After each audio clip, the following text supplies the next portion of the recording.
Samantala mga kabrigada, sa ibang balita, inamin po ni Philippine Coast Guard Captain Zarsex Fernandez na napag-alaman nila ang may ilang Chinese national ang enlisted ngayon sa Philippine Coast Guard Auxiliary.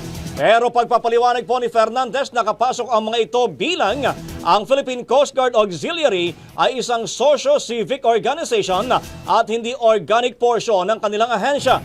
Sa kasalukuyan, ayon po sa Philippine Coast Guard, nakita nila na tila may creeping intrusion na rin ang mga foreign agents sa security environment o security infrastructure ng bansa. Bilang tugon, tiniyak po ni Fernandez na mas pinaiigting na nila ang kanilang vetting process sa pagtanggap ng auxiliary members. Dagdag pa niya, nagda-draft na rin sila ngayon ng iba pang mga hakbang para mapaigting pa ito lalo.